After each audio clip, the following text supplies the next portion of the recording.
Basketball. It's time to strap in and get ready. The Insight NBA team is in the arena, bringing you the ultimate play-by-play on who's hot and who's not to help you win your leagues and dominate your mates.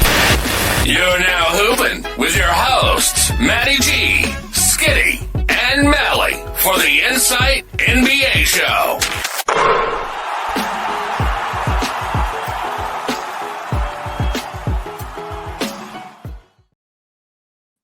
Hello and welcome to the Insight Fantasy Sports Podcast. I am your host today on the NBA edition, Skiddy IFS, and I'm joined by the main man himself in the co-host chair tonight, but the superstar face of Insight NBA. That's right, it's NBA G. Whizzle, how are you, brother? Mate, look, we're all just sipping from the same 4-1. Shout out to our day ones. We're all just sipping from the same 4-1 at the end of the day, Skiddy. I'm just in for the ride to hear you. Your gorgeous voice talk, sexy, pimp my guys. Oh, yes, that is right, G Wiggle. It is Pimp My Guys tonight, ladies and gentlemen. That is the show where we stick a rocket up your players' asses so they play better for their fantasy weeks to help you win the categories that you need. We target guys that are having a little bit of a down slope, G Wiz, bring them back up to what they usually do and really make sure that they are fit and firing for the next week ahead for you guys in your NBA fantasy matchups. But as G went for at the top of the show, always give a shout out to our day ones, the Standard Squeeze, damn straight. It is IFS 15 promo code at Standard Squeeze to get 15% off whatever you want. That it could be these beautiful 4-in-1s that me and G Whizzle are drinking out of right now.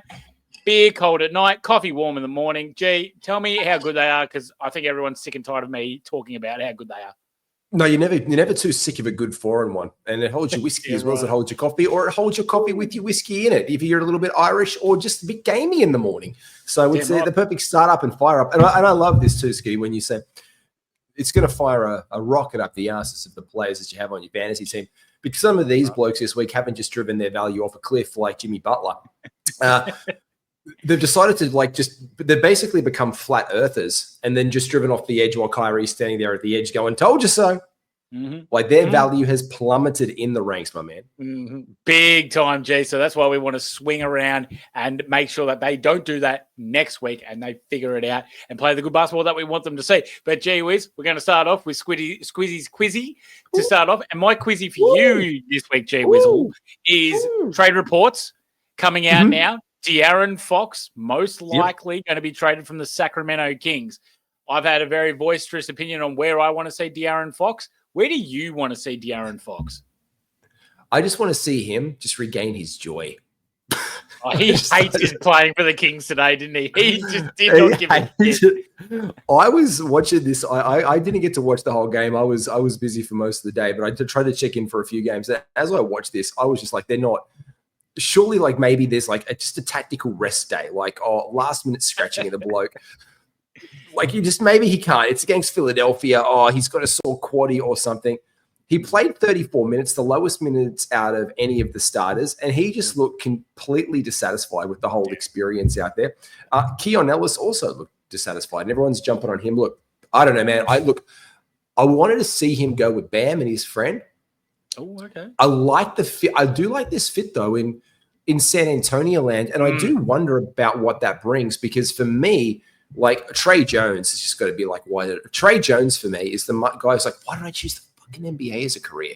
I keep on getting everyone just keeps on getting promoted over me. I don't know what the issue is.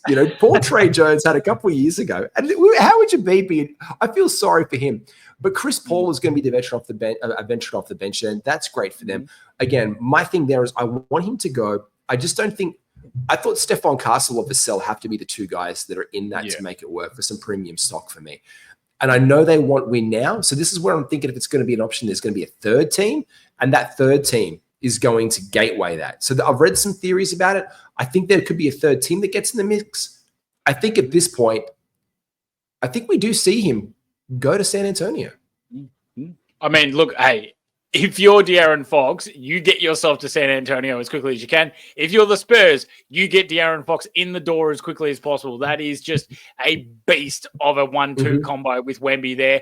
The only other place I'd like to see him, I don't care about the Heat. I'm sick of hearing this Jimmy Butler bullshit. Yep. So, I mean, I'd like to see him with Bam. It'd be good for them, but I don't really like it.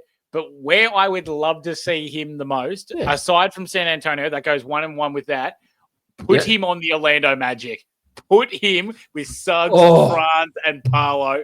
That right there is absolute filth. They could give them black if they want win now guys. They can give Gary Harris because that's something that the Kings would probably accept because they're a shit franchise. So I don't know. I think Chicago gets in the mix. I'm going to tell you this now. I think Chicago gets frisky in this mix. I read a report today that one of their pieces they've wanted for a long time and can make it work contractually is Zach LaVine. They've gone out of their way to try and sign him before. So if we see the third person team go, if the Kings end up with Zach LaVine and the young capital like Stephon Castle goes to Chicago, then I'm like, imagine Kirby White. Imagine how much you hate your job then if you're Kirby White. Like, oh, man, I would assume I just got this chance again. But I think that's an interesting look because I'm curious if there's a third team, who that piece is. Because there's always a domino that falls the right way for fantasy. And there's going to be a couple that fall the wrong way. Yeah, absolutely. You hit the nail on the head there. But honestly, it could just get into this Jimmy Butler to the Suns kind of trade. It could be that big 4-team deal or something like that.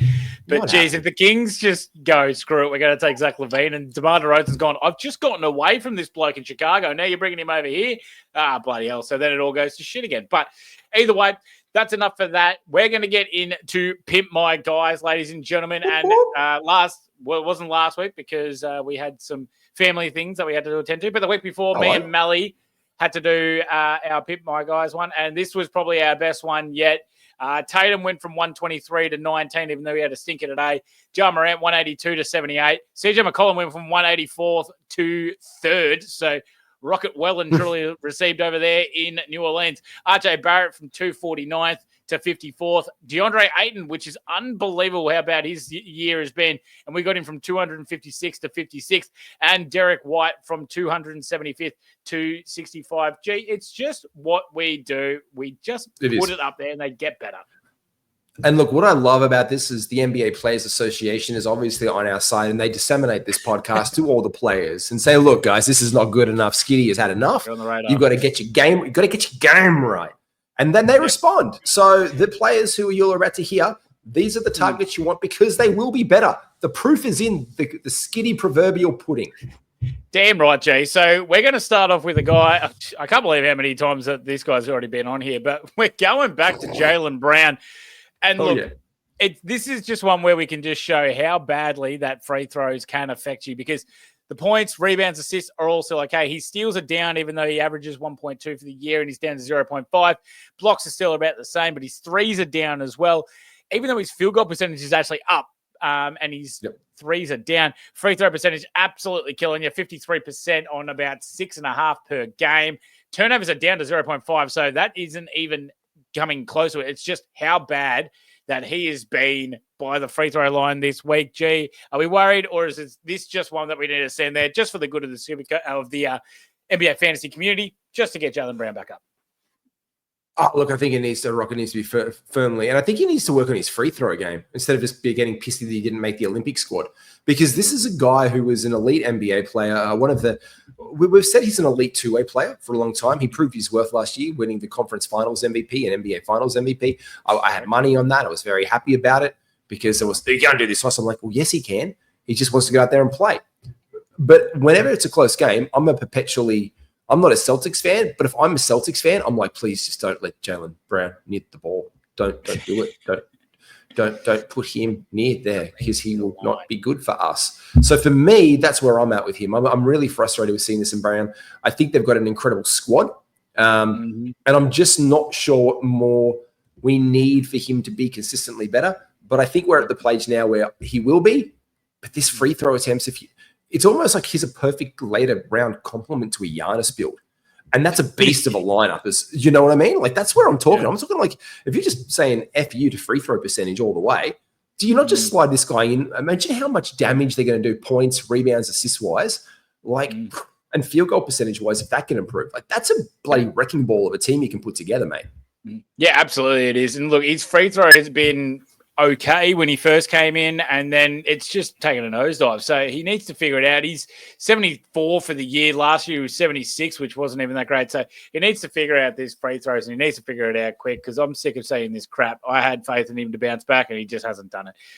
Now, we go across to an interesting one here, G, and this is in the Western Conference of the Utah Jazz, and we're going to Keontae George. Now, this is a very, very interesting one because this is a guy that has now lost his starting spot to Isaiah Collier, and I'm just shocked that the Utah Jazz have actually pulled the trigger on this, mate. So he's down to 11.7 points per game this week from 16.1. His rebounds are at 4.3, which is up, so that's okay. Assists are at 6, around the mark, which is good. Steals are down from 0.8 to 0.3. Blocks doesn't get any this week. Threes are down from 2.6 to 1. His free throw percentage is still around the 80 mark at 5 attempts per game, so that's good. But the field goals, my God, 38 shitouts for the season, but 27? Come on, Shagabags. And then turnovers are down, which is a good plus because turnovers are down from 3 to 2, so that's good. But his usage is also taken a hit, down from 24 to 21, probably coinciding with the fact that he's now coming off the bench. What are you doing with Keontae George, Jeewies? Oh, mate, if I'm me, I might be buying him low. The Collier thing has been really interesting to see his ascension. We called him out on the must-add show. We said he was a guy we wanted. There was some good jazz and some lean weeks there. Sexton's been in and out of the lineup, but I think Sexton again, I think Collins has had a bit going on. And Sexton and Collins were the two guys that even when they went full tank last year, that they kept on rolling out there. And if you look at the Utah Jazz record here, they are firmly at 10 wins. Now, the guys who've done the best tank job in the NBA, without a shadow of a doubt, is the Washington Wizards, who continue to play everyone like Jordan Poole and Bub Carey. Like they just playing their guys and they suck. Yeah. But it's getting a really fine line here where you've got on 12 wins now with LaMelo injured again. Mark Williams, it might be the time to if you could probably buy low on LaMelo or someone who's like, oh, I'm just sick of him being injured. Yeah. But they're on 12 wins and they're not going to push for that 10th they're playing anymore. So that well and truly fell off from their win streak a couple of weeks back. The really interesting thing is the Pels are now at 12. Yep. And then these are the teams that are there. So for me, when I look at this, I'm like, the Jazz don't have to do much. They could just really roll out Collier. I would get Keontae because I think we could get really frisky in the silly season with Keontae and Collier. But I think Sexton could be a trade target. Okay. Yep. Yeah. I've heard the magic rumblings of Colin Sexton to go there, which I'm not overly keen on, but they definitely could be a little something there. I'm a little bit more worried about Keontae than you. Yes, we could get him in the silly season, but I mean, the minutes are still good. Yeah, the minutes are still good, which is good. He still played 32 tonight as well as Collier. So they're kind of running like the Portland Trailblazers kind of lineup where their starting 5 would play over 30 plus Avdia off the bench when they were all healthy. So, you could still keep rolling Keontae. I'm just worried about the field goal percentage. So it's been atrocious. He has just created that. I actually had him in a league. I drafted him late in the round. I had to get him out of my team because he was tanking my field goal percentage throughout the year. I was like, nah, done. Can't do it anymore. That's it. I'm done. Like 38 for the season is ridiculous. And then we look at this week and it's 27. You go, oh my God, I don't know how much longer I can take of this crap. But we go to a guy that is now one spot lower than him at 283. We're looking at Shaedon Sharpe from the Portland Trailblazers. And this has just been a little bit of everything going along here for Shaedon. On the season, he's 176. His points are down from 17.5 to 11.8. Rebounds are up to 5, which is good. He just has not passed the ball at all. He's down from 2.5 to 0.8, which is ridiculous to say. Steals and blocks are the same. His threes are down from 1.9 to 1.8. Free throws at 66 on 2.5 per game. His field goal, 35%. He's awful for a slasher. Oh, just come on, mate. I know he takes a lot of threes, but you got to get him in at some point. Turnovers are at 2, but the usage is still the same at around 24. So usage is still good there. He doesn't want to pass the ball, and his shot's just not going in. So it's a bad combination, in all honesty, for Shaedon Sharpe. Did he read some Anthony Edwards press conferences? Like, I feel bad when I pass the ball. Did he just be like, you know what, man? You're like me, Ant. Maybe I should do that. He read that man, Kyle Kuzma post-game interview where Kuzma came out and said, I'm sick of giving the young guys and developing the young guys. I just played my game. I just did what I wanted to do. Kyle, what are you doing? I'm a veteran. I'm a veteran in this league. Show me pour some respect on my Kyle Kuzma name. Look, Shaden Sharp, man, he had a bit of an ascension and people were really selling high. I had him on the sell high show. And this is why. Because you can buy low and you can sell high. And to be honest, man, I think there's a truth between the two things. Like, what has he been again? He was in the 2s or 3s. Like, this guy is like well plummeted. He's plummeted well and truly off the bloody cliff. And he was showing some top 90 value at one point, which was really, really good to see, but that was not feasible. And this is also the game between him and Anthony Simons. When Anthony Simons is having a bit of a moment, Shaden isn't. They haven't figured that out. And to say that Anthony's having some moments is a stretch as well at time to time. You know what I mean? So there's these guys haven't figured out there. They're all a young team. But for me, Shaden Sharp has gone on. Scoot Henderson, even he's had moments. And he's at 205. You know what I mean? Like, Jesus, help me. Sign me up to insanity. But at 283, this guy can give you a big advantage if you want points. But he is now just well and truly gone off there. And that's all he had. He had a better showing recently. Fair. Yep. But for me, I put him with Desmond Bain to get Darius Garland at the beginning of the year, like ages back, about maybe 8 weeks ago, when Bain was not at his best. And I still think I won that trade no matter how good Desmond Bain has been lately, just because this is what Shaden Sharp can do. I think you can buy low on him and you definitely just try and get his goodness, but the free throw percentage has got to come up on this guy. The 667 Skiddy is an absolute killer. And he's getting there like almost 3 times a game, man. I don't like it. I don't feel good about it. Yeah. No, I agree with you there. I just need the field goal percentage to come up a bit and maybe to get a couple more passes.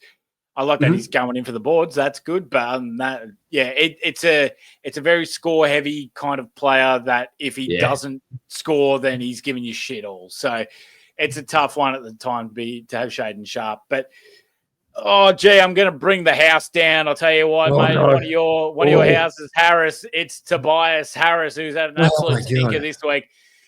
He's 7.7 points per game, which is outrageous. He's averaged 12 for the year. His rebounds are down to 5.7. His assists are down to 1.7 from 2.4. Steals are down from 0.8 to 0.3. Blocks are down from 0.8 to 0.3. His free throw, he's at 100%. So that's good. Could have been a lot worse if he didn't hit his free throws. Could have been a lot worse. Field goal percentage is at 32.3%, which is atrocious. Turnovers are up at 1.3, and his usage is up, which is outrageous to say. His usage is up from 17 to 19. I know there's a blowout in there, and he was short of minutes against Orlando, but are we worried about Tobias Harris with the insertion of Asar Thompson into the starting lineup there in Detroit? Yeah, we 100% are. I think that shows something. The Thompson twins are having a great season. They're playing that. I think for me, there was the promise of what he could be for the Pistons, and then he hasn't delivered. Now, today was a much better showing, 19, 8, 2, 1, 1, 8 from 19. That's 42%, still atrocious, but it's 1 from 8. It's this floor spacing business that he is needing to do now more, and he's an okay three-point shooter, but he's needing to space it out there, especially when Duran and Thompson aren't the best shooters. He needs to be reliable. And I've loved this from Malik Beasley this year. Like, I'm a Malik Beasley truther. He has been freaking next level great this year for the Pistons. And he was brought in for this role. So is Tim Hardaway Jr. Correct. And the person here that isn't doing it on 19 shots a game, mind you, is Tobias Harris. That's almost half of his attempts. That's like a significant portion of his attempts are from deep. If he's not hitting them, he's not worth the value. If he knocks down 2 more, all of a sudden in a game, if he knocks down 2 more, and that's 3 from 8, which is a reasonable percentage, Skiddy. I'm not going the 500 shooter. I'm not saying he needs to make half of them. I'm saying let's pitch him into like a 375 guy. All of a sudden, this is a 23-point scorer on this team. His percentages go up. His value was up. This is a buy low on Tobias because he can be better than this, and he will. They need him to. Man, I like the Pistons this year. They've been a lot of fun to watch, but he's still absolutely fucking average. Yeah, I mean, look, hey, I love that you said the Pistons are actually good to watch because they genuinely are. And look, I'm mainly interested in watching how good Cade is. I love the lineup when they've got Hardaway and Beasley out there because it's just let's let Cade work. I love that. I'd love to see a star just ascend it a little bit more, but that's all right. I want them to get like just one more guy, like a guy to go with Cade, even if that is like Zach LaVine. Perfectly fine by me. Would love to see Levine there. Just need that one extra piece that's not like completely tied down for like 4 years. Get me something like that next to Cade. Oh, yeah, I love They Cade. need someone who can create their own shot off Cade to relieve a bit of his pressure. And Tobias can, to an extent, do that from the forward, but it's more that mid-range game, which is really crowded and clunky next to Asar and Jalen Duren. I would love a Levine. Because Levine can space the floor, he can slash, and he can facilitate some when he wants to. That would be a really great mix in Detroit, to be honest. But Tobias isn't that guy. He doesn't have those legs on him. And I think the biggest detriment to them, they've played well without him. But this is where I like Jaden Ivey beside Cade, because at least he had some of that confidence and that gusto to make his own shot. You know what I mean? When he went down for the season, that was a loss for these guys because Cade actually was looking even – he's had to step up, but he actually looked really good beside Cade, and he was having a moment as well. Yeah, you're absolutely right. They need more defense when there's Ivy and Cade out there together. I understand what Tobias brings, though, in the leadership, like the same thing that Freddie does for the Rockets. Totally fine with having Tobias on that team. But, just needed a little bit more spacing for Tobias. And then in that spacing, they will bring Tobias's fantasy value back up, and then bada bing, bada boom. Happy days. Bada bing, we bada move boom, on to our happy next days. man. Bada bing. And G, there's a reason why I'm wearing this Duke shirt right now. And I don't want to do it to one of my boys, but I'm going to have to do it. And it is Paolo Banchero. Currently the 398th ranked player this week. That's right, 398th, G. And for as good as he has been in the other games, he's still only ranked 279th for the season. And this is per game, ladies and gentlemen. So this doesn't mean about all the games that he's missed. It's only the games that he has played, and still he's 279th. Why? Because for the season, he's averaging 24 points per game. He's down to 19 this week. His rebounds are down from 7.9 to 7.7. His assists are up, which is good, from 4.9 to 6.3, which is a good part of his game that he's expanded on. Steals down from 0.6 to 0.3. Blocks down from 0.8 to 0.7. His threes are down from 1.9 to 1.7. Free throws. This week, they're at 64 a year on 9 attempts per game, but he's down to 56 on 8 attempts per game. So that is killing you. Then he pairs that with 33% from the field on 19 attempts a game. Absolutely killing you there. And then just when you think that he can't screw you enough, from 3.5 turnovers per game, he's gone up to 4.3.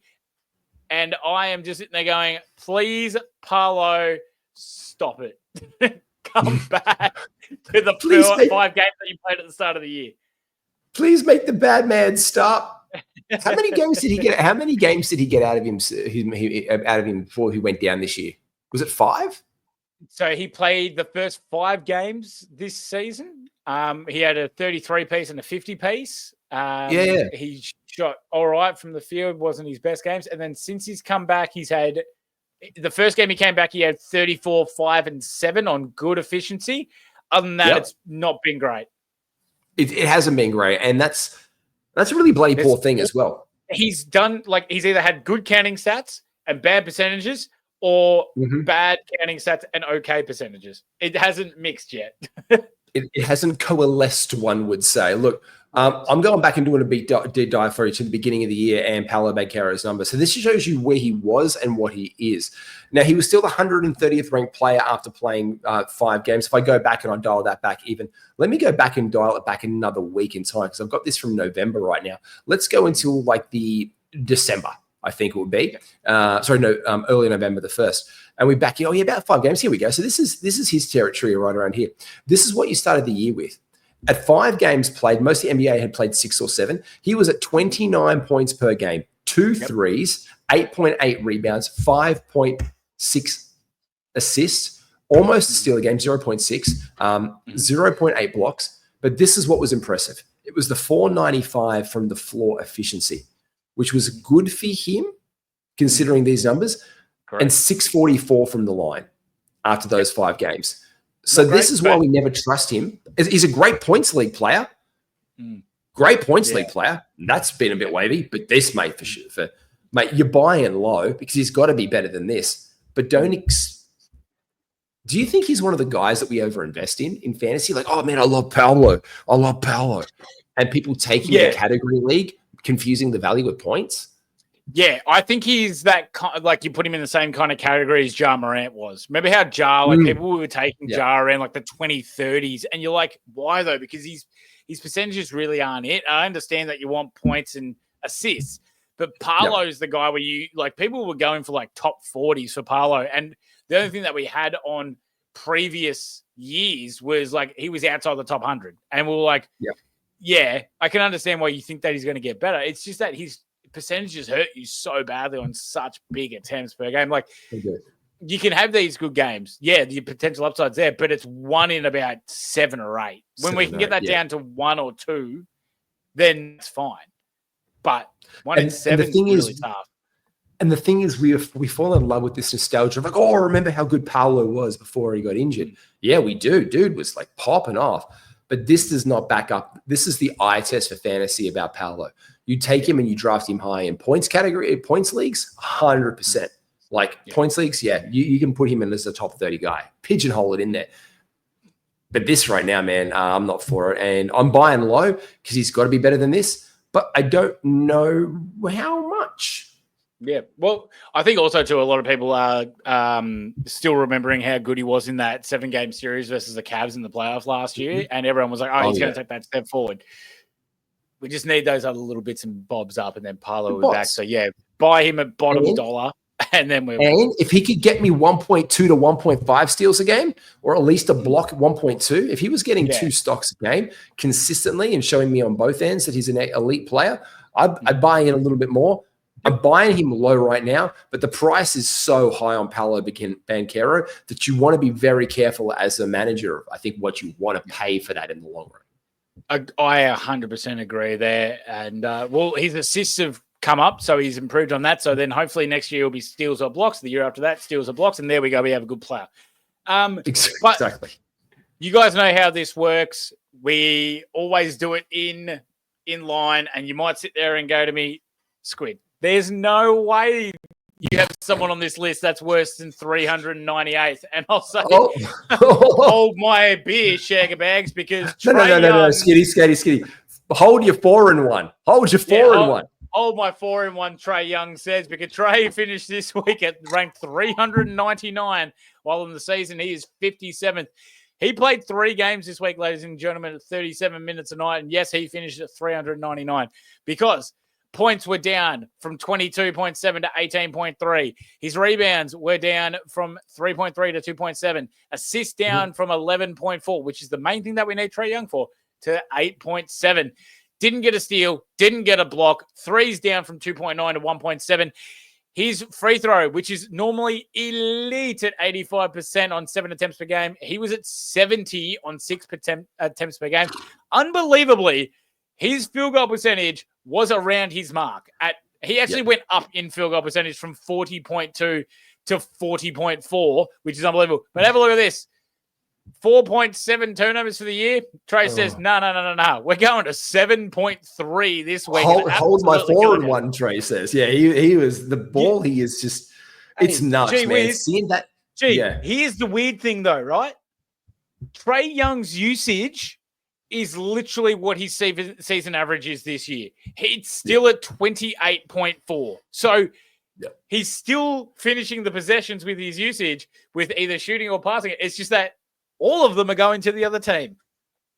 He has not looked right to me this last week or so. These games are down, the turnovers are down. And this is another thing about how we love our superstars of the game. And Trae is, let's say he's a star of the game, maybe not a superstar all the time. I think there's a little bit of Trae like diminished shine right now. He's still very good. He's still good. Mm-hmm. He's not the 399th ranked player. No. But you've drafted him at the end of the first. Like, this is a guy legitimately going at the end of first round in 12 team for early second round. So like, what's the truth is he going to ever be that guy again? Because he's only been that guy, I think, once in the past 5 years, twice. He's been flirting around that value. He was 11th in 21, like 22. 21, 22. So he's finished inside that first round value for me like once with like, and I won a league that year with him in my team. So I remember seeing him putting up 20 assist games. I'm like, holy jeez. And I was away. I was at a music camp. And that at my school runs dude in like the first 5-6 weeks. So around playoffs time. And I remember looking at my score that day and there was no Wi-Fi or nothing at the camp. And I remember looking down at my phone and Trae Young had just put on like this dumb show, like 3 steals, like perfect from the line, shot like a demon, like 6 threes, like 18 assists. I'm like, this guy's going to win me my league this year. You know what I mean? Like Trae Young is going to be the factor. And he was. But I think there's this whole thing that he's going to be great. And he hasn't been a first round again, this guy. So I think for me, I think the lesson here is the learning 2 things, man. 100% where you are, you buy low on him, you try and get something out of him and eke out that to help you win your league because he will be a shitload better. And he has to be now with Jaylen Johnson officially now being out for this year. So he needs to be better. Man. And the problem with this, though, is I think they're the team that misses out on the playoffs and the play-in. I'm going to say it right now. Because they're at 22 and 25. Chicago is 20 and 28. Oh, yeah, Philly. 19 and 27 is Philly. They're just outside that. And I think Philly, who's won 4 in a row without Joel Embiid, is going to be better. And I think Chicago is going to be all right unless they go full tank job. And if it's by God's grace they don't go full tank job if they trade off Levine and Vooch, well, then I think that they were forced to stick in.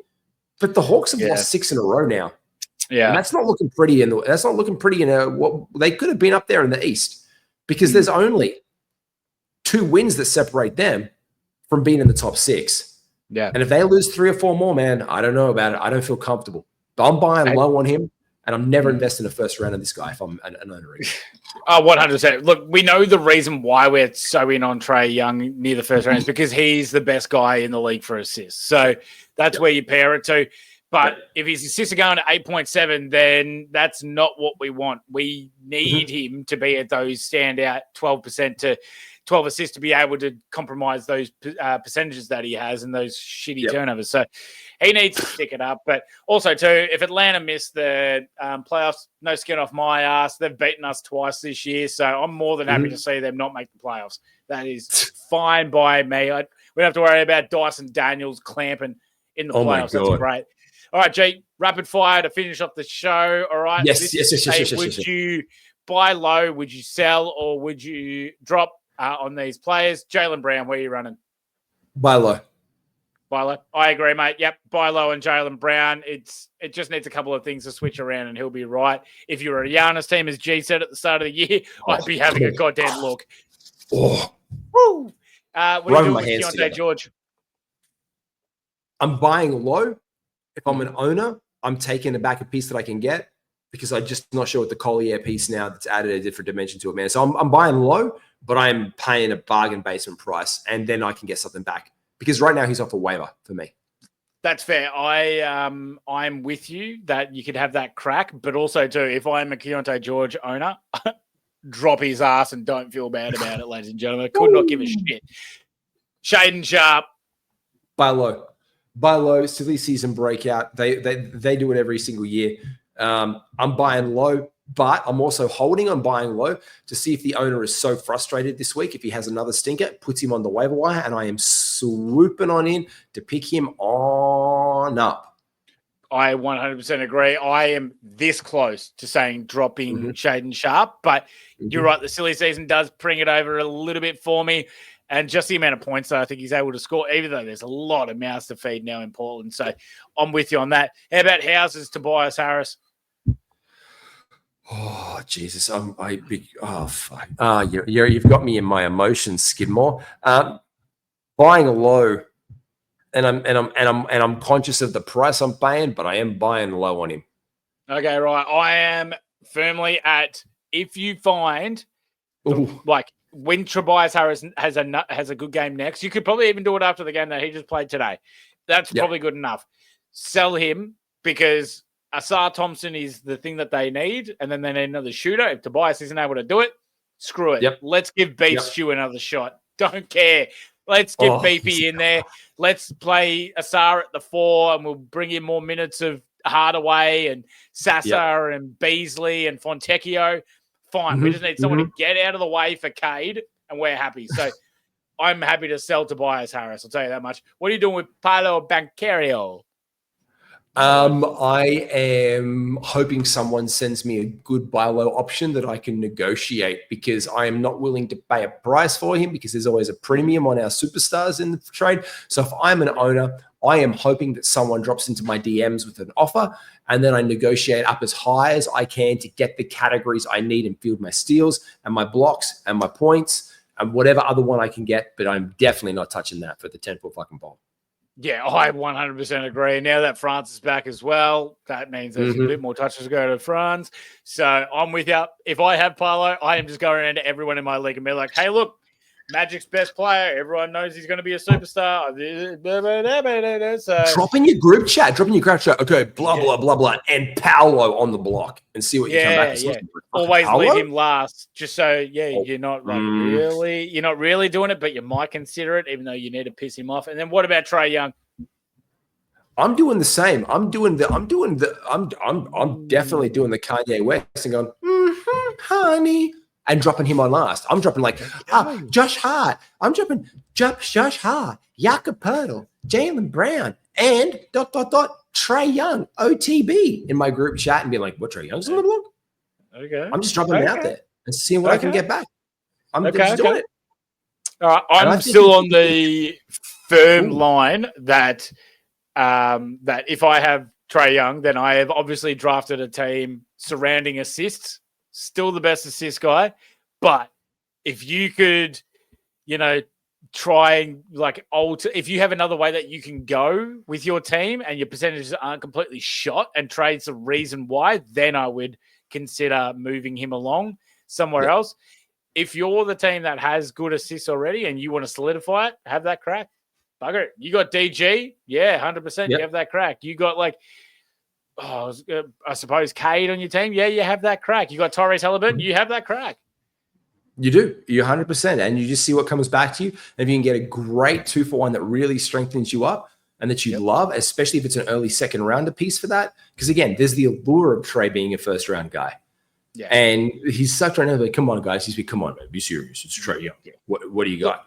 And then, you get a couple pieces. If you get like early, if you were to get back Devin Booker, for example, and a really good mid 40s, like a 50s piece, I'm probably I'm taking that 100% of the time.